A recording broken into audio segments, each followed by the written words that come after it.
It is the 16th, I believe.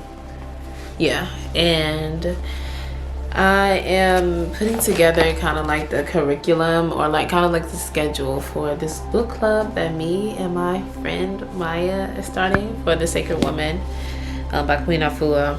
It's called the Lotus Flower Club, and our first book is The Sacred Woman. We're starting on the 22nd, and I'm just going through the book to see kind of about how long it would take. It's pretty lengthy. I'm just very excited to be actually doing this. Like I actually created a book club, and there's 18 people right now, including me and Amaya. 18 women on this one who wants to be on this transformative journey, and it's just amazing. I'm so happy that I'm here. Like, I'm so happy. But I'm about to finish this, and then I'm gonna call her so we can discuss what kind of meetings we should be having, and how many meetings we're going to have. So, yeah. Okay, so basically it's gonna be about a 36-week process.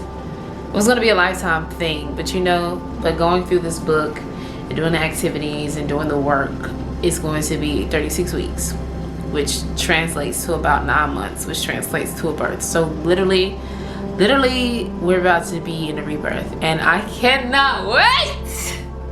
I'm so excited just going through this entire book, because I've had this book for about a couple months, maybe a year now, and I started reading it, but then I stopped.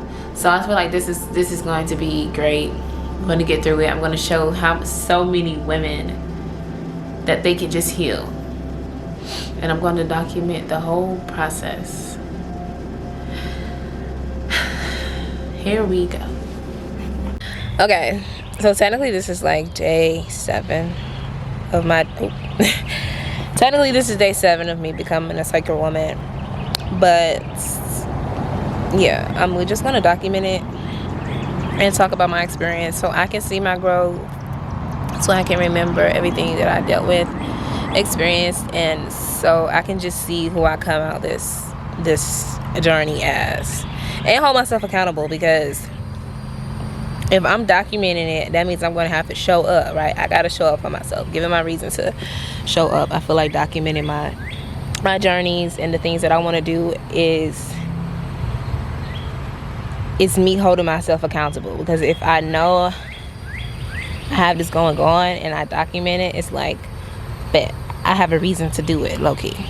So week one has been it's been okay. I didn't really do much pertaining to being a sacred woman or becoming a sacred woman, besides my 48 laws of my yacht every day and every night. We about to have the second meeting, and we're going to just review our first week, talk about what we learned. We had some journal prompts to do, some exercises. I lied. I falsified. I did do more than just my 48 laws of my yacht, because I did like do my intentional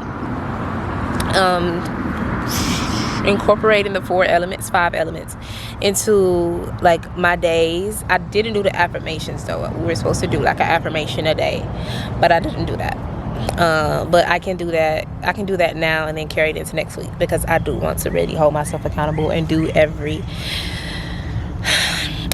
no matter how long it takes me to do them. So yeah, we're just gonna see how this is. I'm about to journal now, do my journal prompts, and read chapter 2 so I can be ahead, so we can kind of prepare the group for what's coming up this week. And yeah, and then I'll probably report back after the meeting of how I'm feeling and my preparedness for next week's task and tribulations. Yeah, we're just gonna start documenting this and uploading this every week. Maybe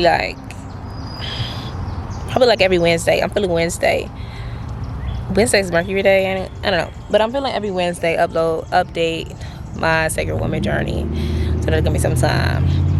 But okay, I'm about to journal.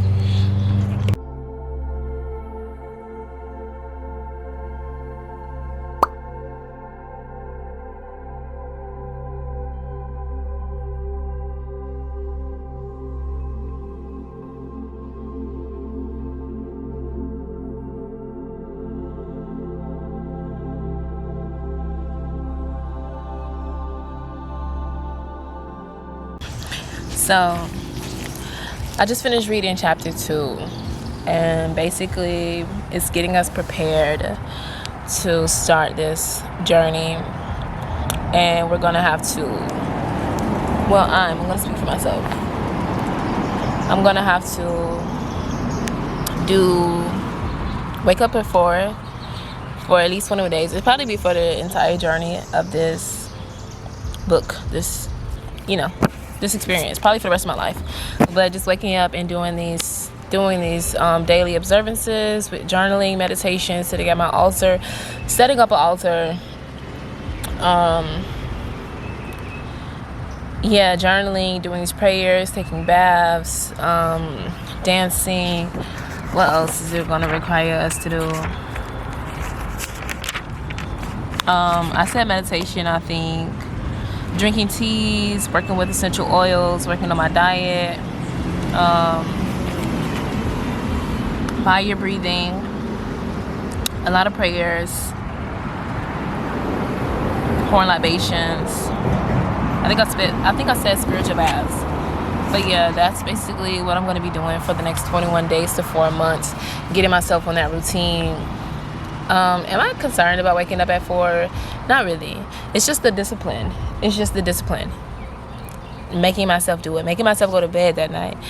First of all, the night before, and waking up to 4 a.m. and dedicating myself to this journey. And I feel like that's going to be the most difficult part.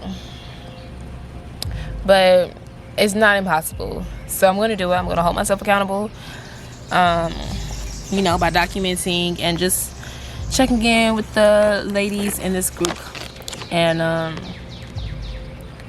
knowing that this is all for a reason. I feel like that's the best approach. Knowing that I'm going to come out of this a healed woman. Knowing that my daughter I'm going to be able to raise her to be a healed woman. Know that I'm going to be able to help multiple women around me, and attract more healed women around me. Because I feel like once I heal myself and I come on this journey, then I feel like it'll be a lot of change. And especially just with my daughter, like knowing that I'm instilling this in her, she's seeing me, she's learning this thing, she's going to carry this knowledge for her kids, for their kids. It's just like literally what, like Queen Afua said in here, it only takes one. Like once you start healing, you can heal the world. So that's what I'm doing, knowing that I am healing the world by doing this, knowing that I'm making an impact, I'm leaving a legacy, knowing that this is not only going to help me, because I like helping people, and I'm still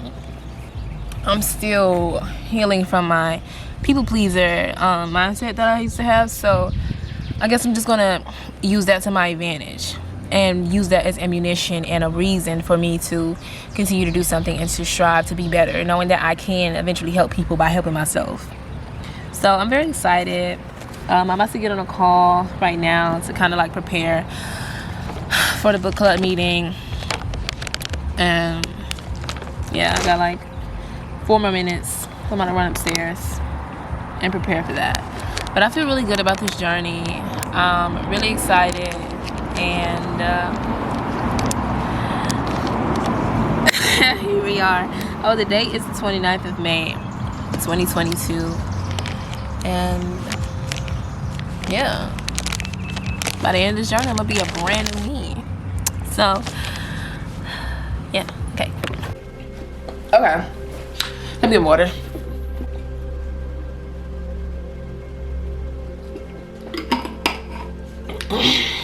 So I just completed our meeting. I was gonna say mission, but and I feel really good. I feel really good that I have a support system and people who are literally walking the same path as me. Like,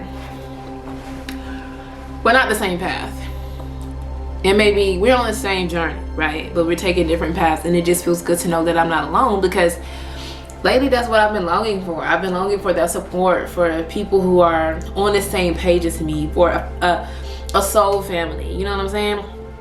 And I feel like I've been longing for that because I feel like it's coming, and I feel like now that I'm realizing it and I'm seeing that, then I can like work on that and bringing that into my life.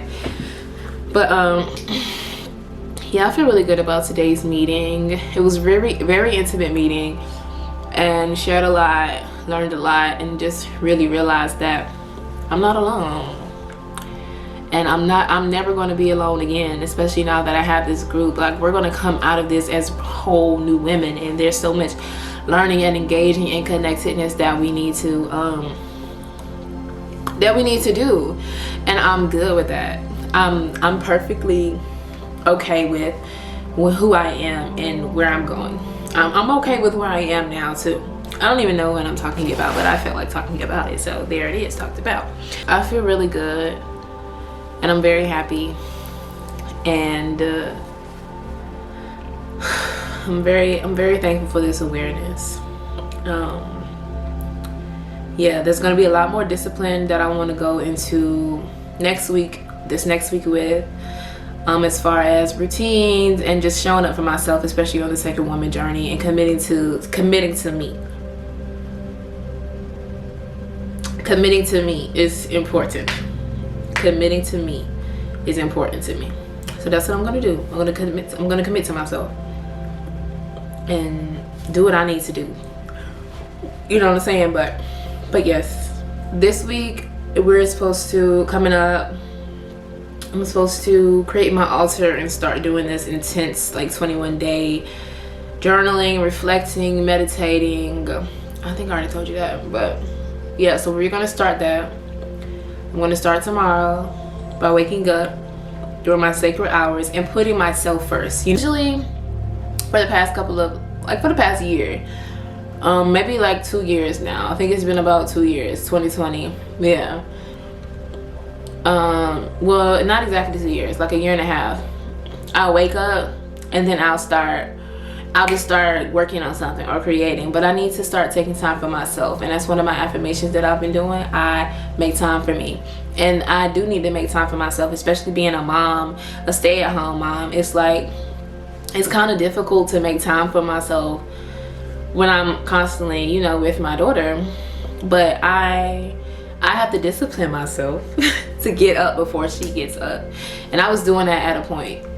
I don't know what happened. It was going good.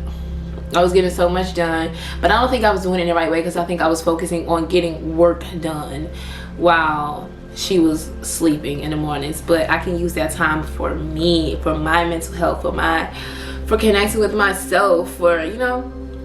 So I'm definitely going to focus on that this week. Being disciplined, that's one of the things. I definitely plan on being disciplined this week, and I'm just ready. So I'm gonna hold myself accountable and take on this week. Yeah. So yeah, I'll see you next week.